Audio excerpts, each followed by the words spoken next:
The most dangerous phase of the Ukraine war has just begun. Russia's nuclear forces are officially in action now. Vladimir Putin on Tuesday green-lighted new exercises of Russia's nuclear forces, the second such drill within 2 weeks. The exercise involved Russia's full nuclear triad of ground, sea, and air launched missiles. Russia launched a Yars intercontinental ballistic missile, or the ICBM, from northwest Russia to Kamchatka, a peninsula in the Far East. Sineva and Bulava ballistic missiles were fired from submarines, and cruise missiles were launched from strategic bomber planes. Russia Defense Ministry said that all the missiles reached their designated targets. In a video clip, Putin can be heard saying, "We will work out the actions of officials to control the use of nuclear weapons with practical launches of ballistic and cruise missiles." Putin declared that nukes must be kept ready for use. However, he added that these weapons would be an extremely exceptional measure. The Russian president is the primary decision maker on Russia's nuclear arsenal. Putin last month announced significant changes in Russia's nuclear doctrine.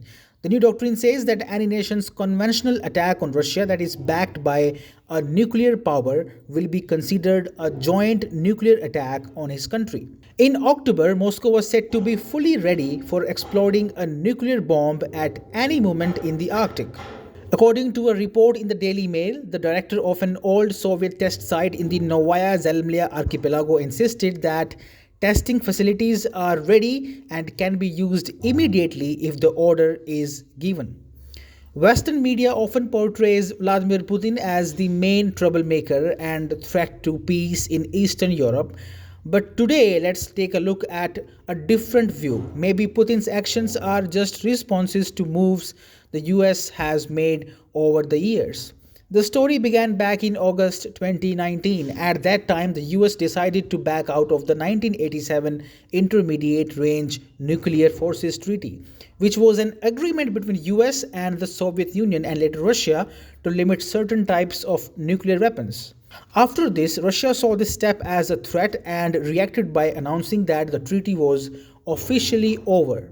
Then more tensions built up. In October last year. Russia declared it will withdraw from the Comprehensive Nuclear Test Ban Treaty, a pact meant to ban nuclear weapons testing. It is worth noting that this treaty was never approved by the US. There was a time during Donald Trump's presidency when the US attempted to have discussions with Russia about controlling smaller, non-strategic nuclear weapons. However, Russia was not interested because they were concerned about US nukes that were deployed in Europe. Recently, things took another serious turn. The Joe Biden administration updated a critical document called the Nuclear Weapons Employment Planning Guidance. This update now considers possible nuclear threats coming not just from Russia but also from North Korea and China, which Putin saw as crossing one of his red lines. Now, looking at these actions, one can see why Russia might feel pressured to respond.